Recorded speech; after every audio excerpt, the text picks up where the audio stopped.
Hello Aries, and welcome to my spiritual oasis. Here weary souls come to find inner wisdom and peace. We are doing an almost personal shadow work deep dive with you today. I am so excited to get into this shadow work message. I do enjoy a good old shadow work reading. So we have tons of tools that we have available to us for this reading, because we're really trying to get down to the root of the dark matter. So dark matter was your guiding energy for your areas of life reading for the month. Go ahead and check out the full areas of life reading to get more context. But really it was focused on healing and kind of those dark, twisty, unseen 8th house, 12th house spaces that of course are dominated by water energy and your fire energy. In fact, you're the first fire sign. You like things to be upfront, in your face, so that you can beat it down and keep it pushing with life. But that is not always the case. Some things take a little bit more teasing to pull them to the surface. So that is really what we're going after today. We're trying to pull forward messages of healing for you. So again, I have a lot of tools that I'm planning to use. So as I get ready for this message, I would love to invite you to join the Kindred family if we're not already connected by subscribing to my YouTube channel. Drop a comment down below. Let me know if something resonates with you during this reading, if there's something in particular that you already know is the culprit behind this need for shadow work here, and why this was brought to the forefront in your areas of life reading. There were a number of things brought to the forefront in your areas of life reading, but shadow work seems to be at the root of some of the discord. So that is why we are diving today. Okay. So we're going to start with energetically seeing where your shadow energy lives, which will be represented on this left side here in the box with the moon graphics in it. And then the right is going to energetically represent kind of your ego-y sun side, more outwardly expressive energies, or at least like where they're at, and seeing the areas of connection and seeing areas of discord to kind of try to just vibe and figure out how to approach the topic today.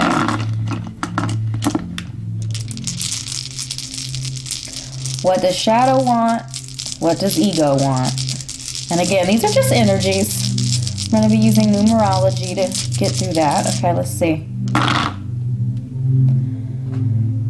All right, let me organize some things. First thing I see right away is the number 9, the number 5. They're overlapping. They shared those numbers. I'm going to push those to the top. More focus on transition in that shadow space. The number 2 is very important in the ego space. That's interesting.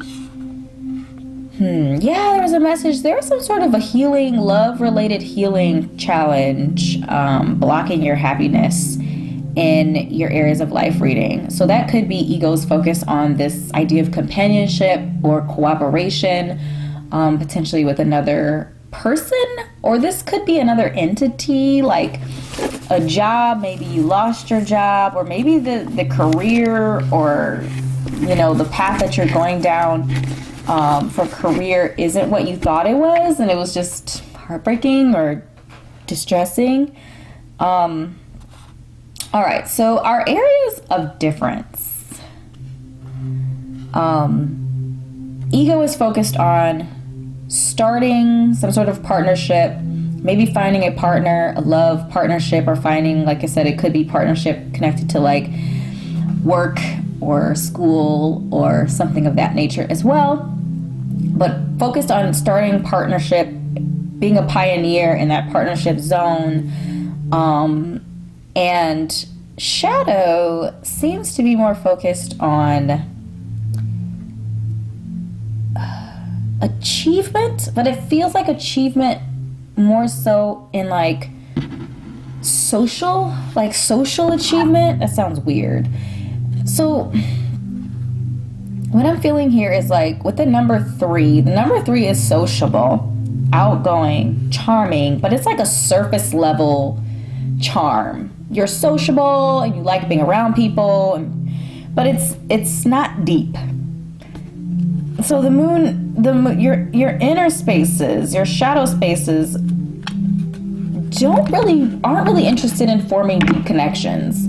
Whereas it seems like ego might be trying to do that, pursuing that, feeling like that's the next step, feeling like that's the right thing to do. There might be some pressure, confusion there. I'm getting kind of a lot of messages. Okay, I'm struggling. I'm on the struggle train. That's fine. That's fine. Toot toot. Here we go.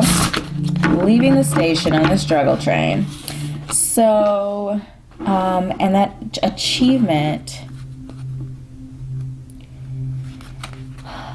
I also feel like the unseen spaces might be conflicted with, like, as an Aries, fire energy, you're passionate, you're vivacious, you're an initiator, like the ego side would suggest. Shadow side is interested in achievement, but it feels far more calm, feels a lot more secure, a lot less risky. I'm wondering if your moon sign, some of you might have your moon sign and your fire, your sun sign might be like, one is water and one is Aries. Like you might have water in your moon sign or something, where it's like your ego and your inner spaces like kind of conflict with each other, and they don't always see eye to eye, or they want to approach things in different ways. So yes, achievement. Yes, we're trying to achieve things. We're trying to go after things and pursue things, but kind of with different purposes, if that makes any sense. I also feel like your inner spaces could be getting frustrated with the inability to finish projects. Like you want to start stuff, like starting things sounds great. Transitioning into some new, awesome, fun idea sounds really great. And the inner spaces are like, yeah, transitioning into something that's creative and awesome is great, but we also got to be finishers. I always associate the number 8 with Capricorn energy, and Capricorn is always looking for the end. Okay, Capricorn doesn't care what happens in the middle. Yes, Capricorn will initiate as its cardinal energy, but that's solely to get to the finale, to the end, to the finish line. Aries, you come out of the gates hot, burning hot, when it comes to initiating that thing, but definitely more difficult to stick it through until it's complete. So again, if you have conflicting energies, maybe even an earth sign, Capricorn specifically, in your like moon space or your ascending sign or something like that, or a combination of like Aries, Capricorn, and water energy in your dynamic trio, which is your sun, moon, and rising energies, it just feels like there's some conflict there and some frustration. So we have the Prince showing up here. So the forgotten adversary. That's interesting. I really want to say this feels internal to me. Sorrow, lost valor, and serendipity. Didn't I say something about...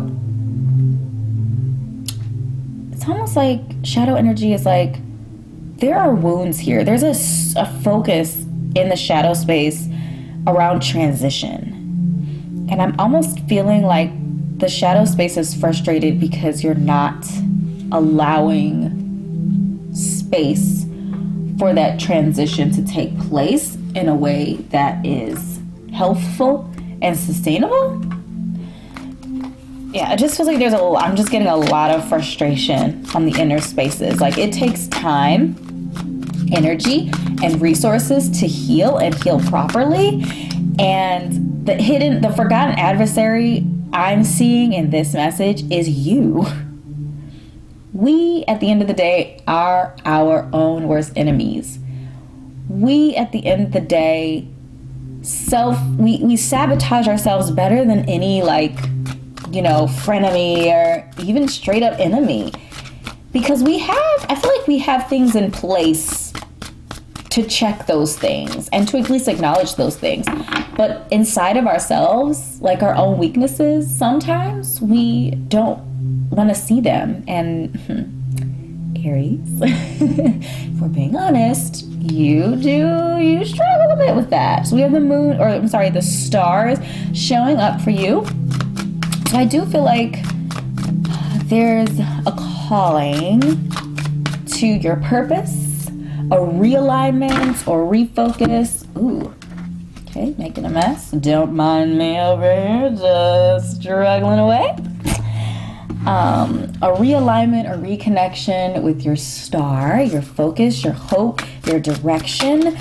There might not have been that, you know, after some reset. Some of you might have gone through a really serious long-term breakup, divorce, something like that, and you've not really allowed yourself to heal properly, and you've not allowed yourself to realign with your star. So if you are specifically in a connection, or like I said before, going down a career path or something, where you're putting all this time, this energy, you're organizing all of these things in order to accomplish this thing, and you figure out that isn't even really what I want. There's a moment there where you would benefit from realigning and re-looking at your star and being like, okay, if this isn't it, what is it? You know, you think you're going one direction when you're in a partnership, and if the partnership breaks apart, you have to realign, refigure out where you're going. I love that the Ace of Cups showed up for you, because I feel like that it's newness. We're talking about transition, which means we're talking about an ending. The number 9, numerologically, is an ending number. It's the last number before the numbers start to repeat over again. When we graduate to the number 10, that's a new beginning, reducing down to the number 1. Before we can start our number 1 ego, we have to first get through this transition. We have to end this cycle, or the negativity will follow. It will follow us into our next cycle. I love, again, that the Ace of Cups showed up for you. A new opportunity in love, the love from like a partnership perspective, or the love in like creativity, the loving of things, doing things, the love of work and whatever, right? We can love many things.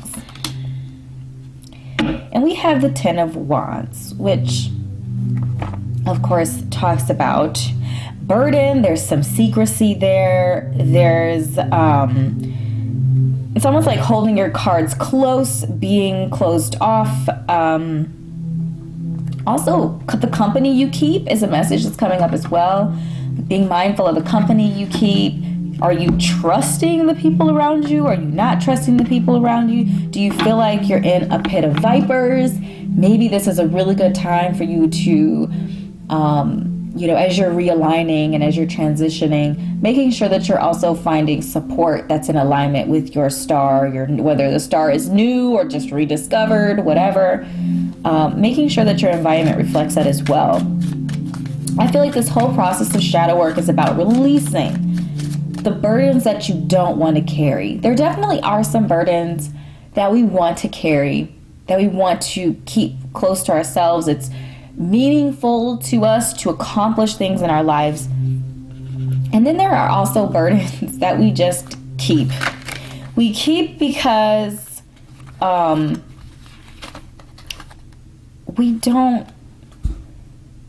we feel obligated to. I mean, there's so many reasons, right? There's obligation. We feel obligated to carry these burdens.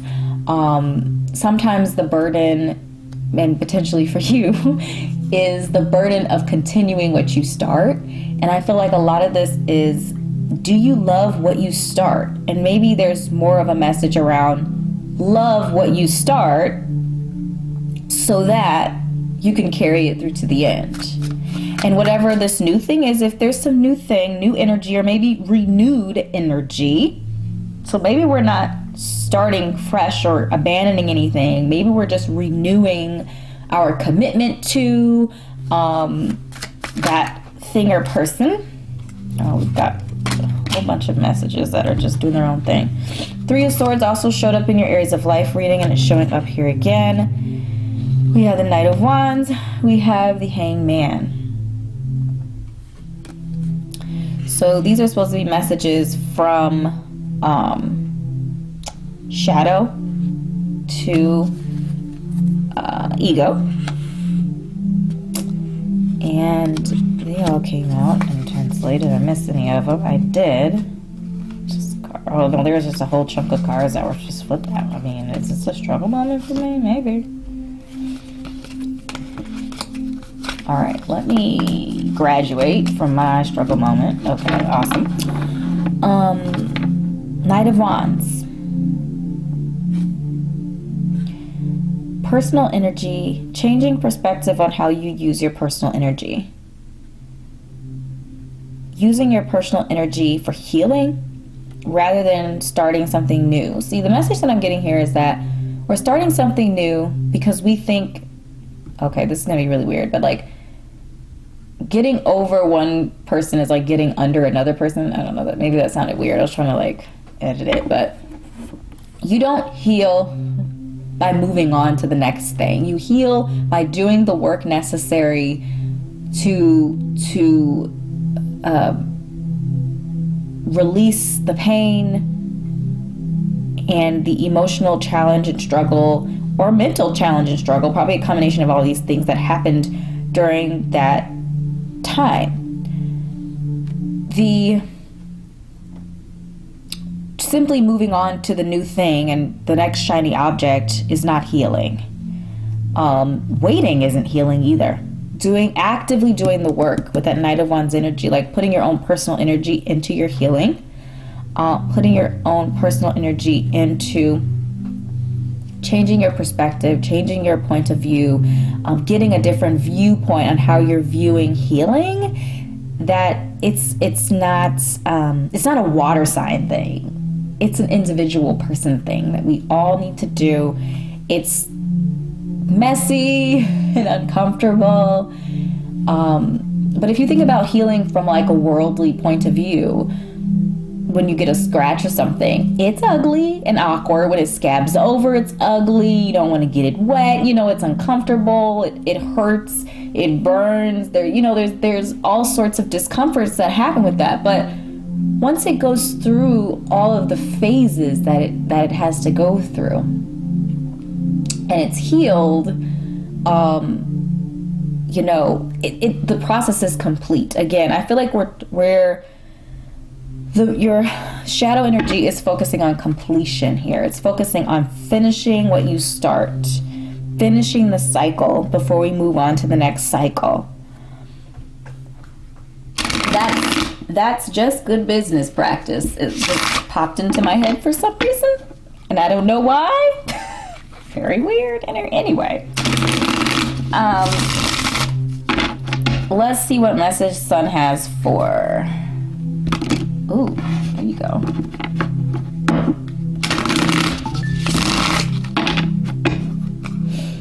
All right. What messages does Sun have for Shadow? Lovers. Very creepy depiction of the Lovers, by the way. Excuse me.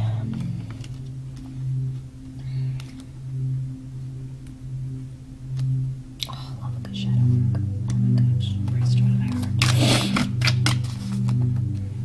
I have Scorpio. A lot of Scorpio on my chart. Judge me. Okay. I love a good shadow work reading. Oh my gosh, you don't understand. All right, what message does Ego have for our shadow space here? What message? Seven of Swords, Seven of Swords,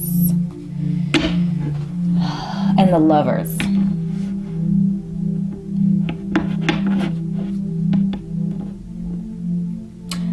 So this is actually what I got, and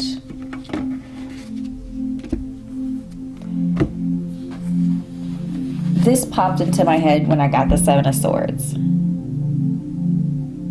wants what he wants. And this was specifically for the sun.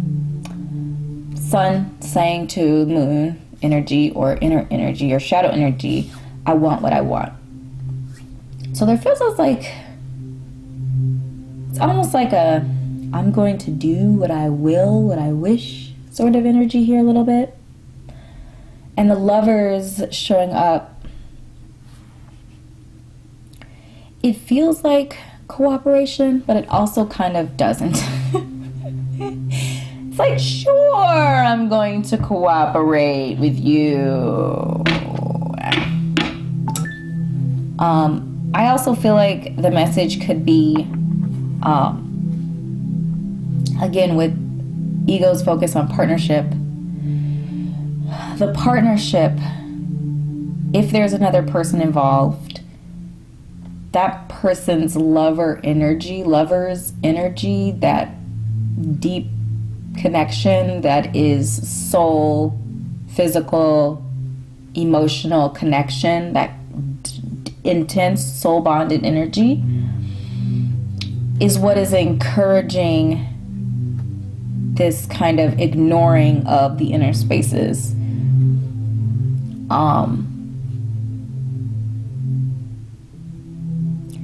It feels toxic.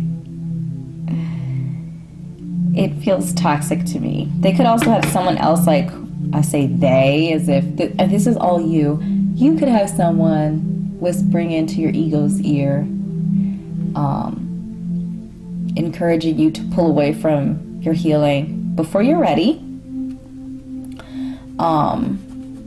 As well, I'm just getting kind of sneaky, backhanded energy that's like in the wrapper of a soulmate, but it's like a dark soulmate, not like a good one. I don't know. Again, the forgotten adversary could also be you being your own worst enemy as well. All right, so the whole point of this reading, based off of your Aries of Life reading, was to open up your heart space, which was closed off with the Three of Swords energy there. So I just want to get a final message for you. Heart chakra focused message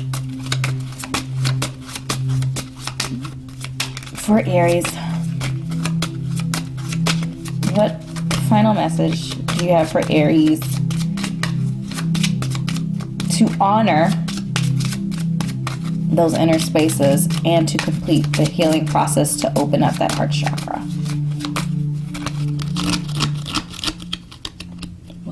This one. This one. Focus. Focus on me. Focus on me. Okay, I'm gonna stop. Ariana's song Focus could be of some significance to someone. But the key word in this card is empowered. So the lie is, I don't want to be here. Ego, I don't want to be here. I don't want to be in healing. I don't want to be in this place. It's uncomfortable. I don't want to be here. The true statement, I am exactly where I need to be. I love that. You're ready to allow the energy from the divine and Mother Earth to fuel you as you fulfill your potential here. Be now. Don't be tomorrow. Don't be next week. Don't be next year. Be here. Be right now. Right now, Aries, if this message resonated with you, now is healing. Now is completing this cycle so that you can open another beautiful cycle. Loving, that respects your creativity, your spirituality, you as a whole being, going through that sticky middle, going through the difficult things, making the difficult decisions to go through the challenge and difficulty rather than ignoring it and going around it and taking the quote-unquote easy way out. It's really not easy. It's just really a detour, because at the end of the day, if you don't address these festering things, they are going to eventually make themselves known. they will. Spraying air freshener does not take the garbage out. Taking the garbage out takes the garbage out. Now, the air freshener might mask the rank smell of the trash temporarily, but the rank always wins. What is done in the dark always comes to the light. Keeping in mind that sometimes, I feel like that statement kind of has a negative connotation to it, like, ooh, if you're doing dirty deeds in the dark, it's good. Yes, if you're doing dirty deeds in the dark, they will come to the light. But I feel like that's also saying if you're doing the hard work in the dark, right? If you're doing that difficult shadow work in those dark spaces, that star work, the moon work, you know, that dark matter, the mysterious places and spaces, those uncomfortable places and spaces. If you're doing that work in the dark, that too will come to the light. And then you have a beautiful Ace of Cups waiting for you. Oh my gosh, Aries. Okay, so these are the messages I have channeled for you today. I am so excited for you on this journey. I know it's going to be tough and challenging, but it's just for a season. And once you heal yourself through this difficulty, through the challenging time, you will, you know, there's just going to be beautiful opportunities for you. You're missing out on absolutely nothing. You're missing out on nothing, okay? All right, so these are the messages I've channeled. Something resonated, drop a comment down below, click like, subscribe, and I'll see you in an upcoming message. Bye.